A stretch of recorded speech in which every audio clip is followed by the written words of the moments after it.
When my husband forgot my struggles, I did not shout. I did not cry. I did not even remind him of the nights I spent awake beside him, or the years I gave to our family without asking for anything in return. Instead, I stayed. People often ask me why I remained beside a man who slowly stopped seeing the weight I carried, why I continued to stand with him even when he began to act as though my sacrifices were small and forgettable. I have asked myself that question many times. Maybe it is because love is not always loud. Sometimes love is quiet. Sometimes it sits in the corner of a small room, holding its breath, hoping that the person it cares for will finally look up and notice it.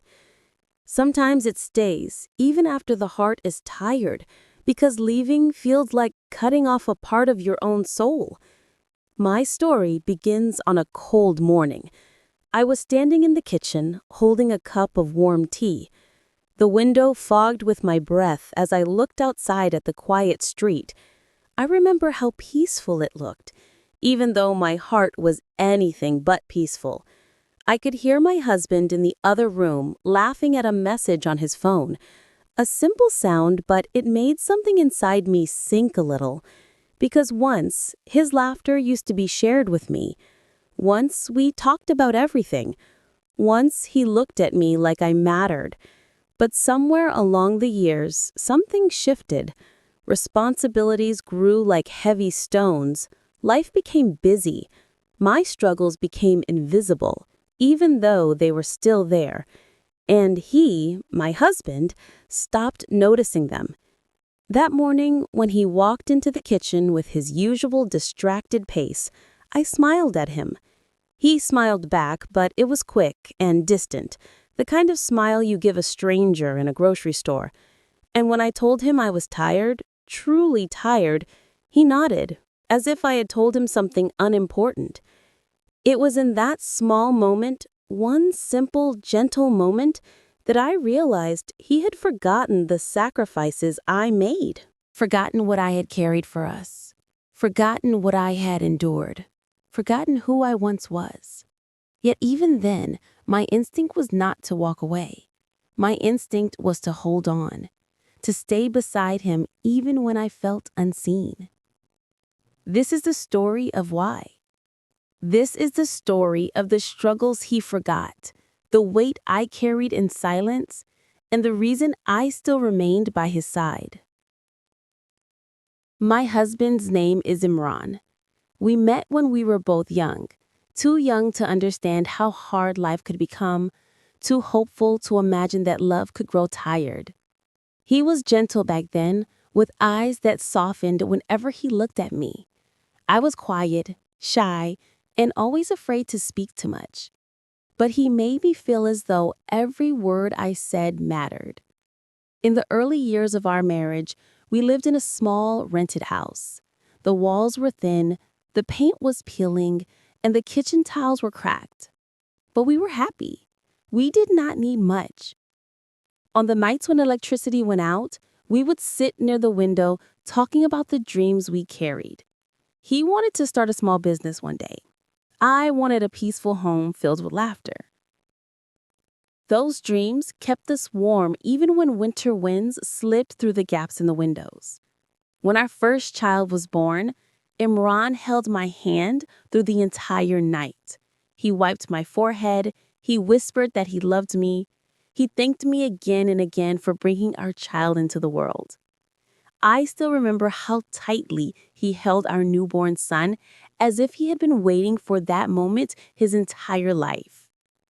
He promised me then, "We will build a good life. I will take care of everything." But life has a way of testing promises. One evening, when Imran returned home late, he placed his bag on the chair and sighed heavily. I could smell the stress on him. He did not even remove his shoes. I approached him with a cup of warm tea and whispered, "You look tired." He nodded without looking at me. "Long day." I placed the tea beside him and sat quietly, hoping he would talk to me, hoping he would tell me what was wrong, hoping he would let me share his burden the way I used to. But he remained silent. Moments like this became common. I tried to reach him again and again, but it felt like speaking into an empty room. He was there, yet far away. The painful truth was that I did not blame him. Life had changed both of us. Struggles had taken pieces from him, just as they had taken pieces from me. But what hurt most was realizing that he had forgotten my struggles. He had forgotten the nights I stayed awake sewing clothes to pay bills, forgotten the mornings I stood in line for groceries when we had barely any money, forgotten the sacrifices I made to keep our home stable while he chased stability outside. He forgot, but I remembered everything. Still, I stayed. I stayed because walking away felt unthinkable. I stayed because I believed our story was not finished. I stayed because even when he failed to see me, I saw him. I saw the tiredness in his shoulders, the weight he carried alone, the silent fears he hid behind his long working hours. Sometimes loving someone means understanding them more than they understand you. And so I continued to stand beside him, even as a quiet ache began to settle in my heart like permanent rain. The real conflicts in life rarely arrive loudly. They do not knock on the door or announce their presence. They come quietly, slipping into small moments, hiding behind everyday words, settling inside the smallest changes. And that is exactly how the distance between Imran and me began to grow. Not all at once, not in one big argument, not with shouting or anger, but in slow, gentle ways, like a thread becoming thinner each day until it finally snaps. The first cracks showed up in conversations, small ones that lasted only seconds but left long shadows. One morning, I was preparing breakfast while Imran sat at the table scrolling through his phone. I had barely slept the night before. Our son had a fever, and I spent most of the night cooling his forehead, whispering small prayers, and trying to keep the house quiet so Imran could rest for work. My eyes were heavy, and my hands trembled slightly as I cooked. When I placed the plate in front of him, he didn't look up. He just said, half distracted, "The eggs are too salty." I looked at the plate. I knew I hadn't added too much salt. Maybe I was too tired. Maybe he was too stressed. But the way he spoke, it felt sharp and careless. I whispered, "Sorry, I must have misjudged."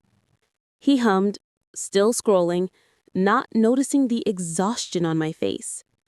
It was a small moment, a tiny scene that lasted less than a minute.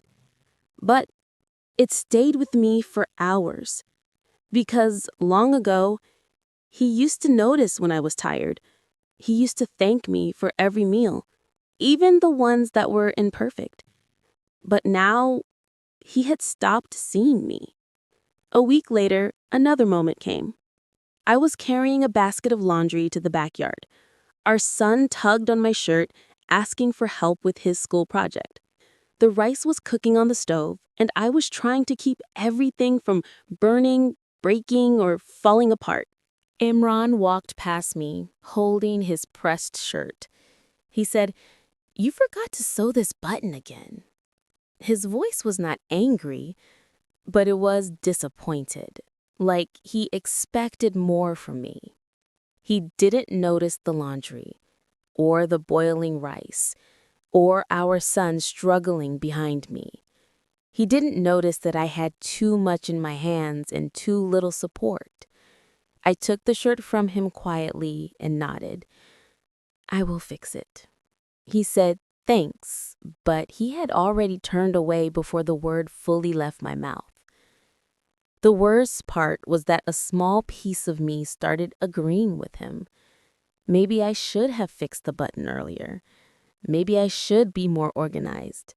Maybe I should carry everything alone. That is how slow emotional exhaustion works. It makes you doubt your own suffering. Around this time, Imran also grew more distant at night. Before, we used to sit together after dinner. Sometimes we talked, sometimes we said nothing, but shared the comfort of each other's presence. But now, he spent most evenings absorbed in his phone or laptop. Work messages, social media, videos, anything except a simple conversation with me. One night, after putting our son to bed, I sat beside him on the sofa. I gently leaned my shoulder against his. He shifted slightly, just enough for the space between us to widen. I tried again, softly asking, "How was work today?" He replied same, eyes still on the screen. I waited, hoping he might tell me more. He did not. I was becoming invisible in my own home. Around this time, Imran's mother started calling him more frequently. She worried about his job, about his stress, about his health. He talked to her with a warmth I had not felt in months. He laughed with her. He listened to her. He told her things he never told me. One afternoon, after a long call with his mother, Imran walked into the kitchen where I was kneading dough. He said, "Ami thinks I'm carrying everything alone." I paused. "Carrying everything alone?" He nodded. "She says I'm working too much and the pressure is too much on me." I wiped my hands on my apron and looked at him cautiously. "What about me?" I asked, gently. He looked confused. "What do you mean? I mean, am I not carrying anything?" He blinked, surprised by the question. Then he shrugged. "You stay home. I handled the outside world." He said it so casually, so naturally, as if it was simply a fact of life, as if everything I did inside the home was just nothing. I felt my throat tighten. My voice came out small. "Imran, do you not see how much I do?" He looked uncomfortable, almost defensive. "I know you do a lot, but my work is harder. I deal with pressure, deadlines, responsibilities. You don't have to worry about those things." I swallowed slowly, feeling something inside me crack. "Do you think I don't worry?" He sighed. "Please don't start this. I'm too tired." He walked away before I could say anything more. That night, I lay in bed next to him, but it felt like we were worlds apart. I stared at the ceiling, blinking back tears I didn't want to shed. He slept soundly, unaware of the storm inside me. These small moments continued to pile up. There were days he forgot things I had told him only hours before. Days he forgot that I had skipped meals because I was busy taking care of everything. Days he forgot the effort behind every meal, every clean room, every washed uniform, every stitched cloth, every sacrifice. He forgot my struggles. Not because he was cruel, but because he had stopped looking at me closely. He saw the results of my work, but not the weight behind it. One afternoon, I experienced something that stayed with me for a long time. I felt dizzy while cleaning the house. I had been skipping lunch often, too busy to sit down. The house spun slightly and I gripped the back of the sofa to steady myself. Imran walked in at that very moment. Instead of concern, he frowned and said, "If you're tired, maybe finish the cleaning later. The house is still messy." The house was not messy. I had been cleaning for 3 hours. But those words, they pierced me. He did not ask if I was okay. He did not ask if I needed rest. He did not ask why I looked pale. He only noticed what wasn't done, not what was done. I nodded and forced a small smile. "I will finish soon." He walked away, unaware that I was fighting tears. Another moment happened on our son's birthday. I spent the entire day decorating the living room, baking a cake, cooking his favorite food, helping him dress in new clothes. Imran came home late again. He looked at the decorations and said, "You should have waited. I wanted to choose the theme." He did not see the icing on my hands, the sweat on my forehead, the effort in every little detail. He only saw what he missed, not what I did. That night, after we all slept, I stayed awake, sitting near the kitchen sink. The lights were off, and the house was quiet. I touched the edge of the birthday cake plate and let my tears fall silently. I wasn't angry, just tired. Tired of being unseen, tired of being taken for granted, tired of carrying everything in silence. But perhaps the moment that hurt most came on a day when I needed him the most. It was early winter, cold enough that the air felt sharp in my lungs. I woke with a heavy cough and a fever. My body felt weak and every step was slow. I told Imran, "I don't feel well today." He nodded but did not look up from his phone. He said, almost mechanically, "Take medicine." Then a minute later he added, "Can you wash my white shirt today? I need it tomorrow." I looked at him, stunned. I was shivering, dizzy, barely standing. And he asked about laundry, not because he was heartless, not because he meant to hurt me, but because he had forgotten me. Forgotten that I had struggles too. Forgotten that I had limits. Forgotten that I was human. I washed the shirt anyway. Not because he told me to, but because that is who I had become. Someone who stayed even when she felt invisible. A few days after that, something changed inside me. Not anger, not resentment, just a quiet realization that things could not continue this way. If we kept drifting like this, our marriage would become an empty shell. Two people living under one roof, but emotionally miles apart. I knew a turning point was coming. I could feel it, like a low rumble beneath the surface. One evening, as the sun set behind the houses, the sky painted in soft pink and orange, I stood at the doorway watching Imran walk toward home. He looked tired, shoulders slumped, eyes heavy. I knew he was struggling too. Life had hardened him in ways I didn't fully understand.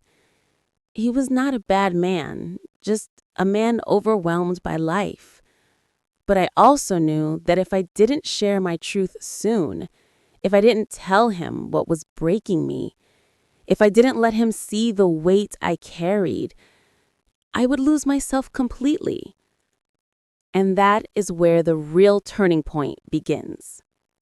The day everything shifted was not dramatic. There was no storm, no shouting, no broken plates, no slammed doors. It was an ordinary day, quiet, simple, almost peaceful on the surface. And yet, it became the day my heart finally spoke, after years of silence. It began with a morning colder than usual. The air felt sharp, and the sun struggled to warm the house. I was standing near the kitchen sink, washing the last of the breakfast dishes. Imran had already left for work, and our son was getting ready for school. I felt heavier than usual, emotionally, mentally, physically. Weeks of exhaustion had settled in my bones, and my heart felt tired in a way I couldn't put into words. As I rinsed the plates, my hands shook slightly. I thought it was the cold, but it wasn't. It was the quiet sadness I had been carrying for too long. When I placed the last cup on the rack, I felt a sudden weakness in my chest. My vision blurred for a moment. I held on to the edge of the counter, breathing slowly. "Are you okay, Mama?" our son asked from behind me. His little voice made my heart ache. "Yes, baby," I whispered, forcing a smile. "I am fine." His eyes lingered on me with concern far beyond his age. Children notice things adults ignore. After dropping him at school, I walked back home slowly. Cold wind brushed against my face. Leaves scattered across the ground. Everything looked distant, as if the world was far away from me. When I reached home, I sat on the sofa and wrapped a shawl around myself. The house was silent, too silent. Silence can be comforting, but that day it felt heavy, like the weight of everything I had never said. Hours passed. I did chores, but my body felt like it was moving automatically, without purpose. My mind was somewhere else, drifting through memories. Old laughter, old promises, old warmth. At noon, I found myself sitting at the dining room table with a cup of tea I hadn't touched. The steam rose gently, then faded into the air. I stared at that cup for a long time. And then, something unexpected happened. A single tear rolled down my cheek. Just one. But that tear carried years of exhaustion, disappointment, loneliness, and silent pain. I wiped it quickly, but more followed, quiet, persistent, unstoppable. I wasn't crying loudly, just soft tears that fell like rain against the window. It was the first time in years that I allowed myself to feel everything. All the buried emotions, all the words I swallowed, all the sacrifices I made silently, all the moments he forgot, all the times I felt unimportant, unnoticed, unvalued, they all surfaced in that one quiet afternoon. The turning point didn't arrive like thunder. It arrived like a soft whisper inside me. I cannot continue like this. Not because I didn't love him, but because I had lost myself trying to hold everything together. I needed to speak. I needed to share my truth. I needed to tell him what I had been carrying for so long. For years, I kept my pain quiet because I didn't want to burden him. But in doing so, I had erased myself. That realization settled deep inside me like a soft but firm truth. Evening. The moment begins.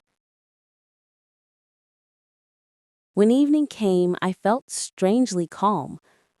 Not angry, not bitter, not dramatic, just steady. The sky outside was darkening slowly. Streetlights flickered on. A few children played outside, their laughter echoing faintly. I prepared dinner quietly, moving slowly but thoughtfully. I wasn't rushing. I wasn't exhausted. I wasn't numb. I was ready. When Imran walked in, he looked more worn out than usual. His shoulders slumped, his hair messy, his eyes tired. He dropped his bag near the door and sighed. I watched him for a moment, not judging him, not resenting him, just observing him as a person who had also been carrying his own silent battles. He didn't notice me watching. He walked straight toward the living room and sat on the sofa, rubbing his forehead. A few minutes later, I brought him a cup of warm tea. I placed it gently on the table in front of him. He looked up at me. His voice was low. "Thank you." For the first time in months, he looked into my eyes, not past me, not around me, but directly into my eyes. Maybe he sensed something. Maybe he felt the quiet shift in the air.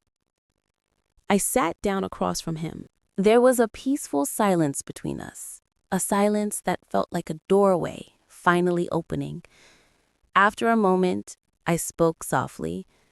"Imran, can we talk tonight?" He looked up again, surprised. There was no fear in his eyes, just confusion and something like concern. "Of course," he said quietly. "Is everything okay?" I shook my head gently. "No, everything is not okay." The words felt heavy coming out, but they also felt honest. He straightened a little, placing his phone aside. That alone felt like a small miracle. "What's wrong?" he asked. I took a deep breath, and for the first time in years, I told him the truth. My voice did not tremble. My tone did not rise. I spoke slowly, calmly, clearly, like a woman who finally found her voice.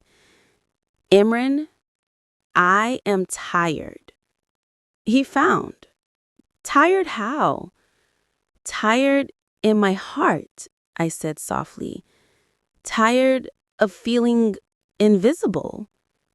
He blinked, confused. "Invisible?" I nodded. "I know you work hard. I know you carry pressure. I know life has not been easy for you. But somewhere along the way, you forgot me. You forgot what I go through. You forgot the weight I carry." He opened his mouth to speak, but I raised my hand gently. "I am not blaming you. I am just telling you what I feel." His expression shifted. Surprise, then discomfort, then a hint of guilt. I continued. "I cook, clean, manage the house, take care of our son, handle everything inside the home. I do it because I love our family. But that doesn't mean I do not get tired. That doesn't mean I do not struggle." Imran lowered his eyes. I went on quietly. "There were days when I felt sick, and you didn't notice. Days when I was exhausted, and you pointed out what I didn't do instead of what I did. Days when I needed you, and you were there physically, but not emotionally." He swallowed hard. I could see the realization slowly sinking in. "I stayed silent," I said, "because I didn't want to add to your stress. But in staying silent, I lost myself." A tear fell from the corner of his eye. He didn't wipe it. I continued, my voice gentle. "I love you, Imran. I never stopped. But love cannot survive in silence. I need you to see me again. I need you to remember that I am human, too." Another tear rolled down his cheek. He whispered, "I didn't know. I didn't realize." "I know," I said softly. "You were overwhelmed. Life blinded both of us. But I cannot continue pretending everything is fine. My heart cannot carry this alone anymore. He leaned forward, his hands shaking slightly. I'm sorry, he whispered. I'm so sorry. His voice cracked in a way that I had never heard before. He covered his face with his hands, breathing unevenly. For the first time in a long time, I saw him, not the tired, distracted man he had become, but the man I married, vulnerable, human, imperfect, but still capable of love. I moved closer and placed my hand on his arm. I'm not asking for perfection, I said softly. Just partnership. Just understanding. Just acknowledgement. Just to feel valued again. He lowered his hands and looked at me with red eyes. You are valued, he said. I forgot to show it. I forgot to see your struggles. I was drowning in my own. But that is not an excuse. I hurt you without meaning to. I'm sorry. For the first time in months, his words touched me. Not because they were dramatic, not because they were poetic, but because they were real. He reached for my hand slowly, uncertainly, and for the first time in a long time, I let him hold it. Quiet shift. We sat together in silence for a long time. Not the empty silence of before, but a healing silence. A silence filled with understanding, vulnerability, and a soft beginning. He finally said, "Tell me everything you feel. I am listening now." I did. Gently, honestly, without blame, without anger. And he listened, really listened, not with distracted eyes, not with irritation, but with full attention, as if hearing my heart speak for the first time. By the time we finished talking, hours had passed. The house was quiet. Our tea had grown cold. But something warm had returned between us, something small, fragile, but real. Connection, understanding, softness. The turning point wasn't about changing the past. It wasn't about erasing the hurt. It was the moment we finally saw each other again. The moment our marriage took a breath after years of suffocation. The moment hope returned, quietly, humbly, gently. The morning sun filtered softly through the curtains, filling the room with a quiet warmth that hadn't been felt in days. For the first time in what felt like forever, Ayan opened his eyes without the heavy ache in his chest. His coughing had eased, and though he was still weak, there was a little spark of energy in his movements. Sana entered the room holding a small bowl of warm soup. Her eyes widened with relief when she saw him sitting up, rubbing his sleepy eyes like he always did. "Ayan, देखो आज कितना बेहतर लग रहा है?" she whispered, a smile breaking through her exhaustion. Ayan looked up at her with his tiny grin.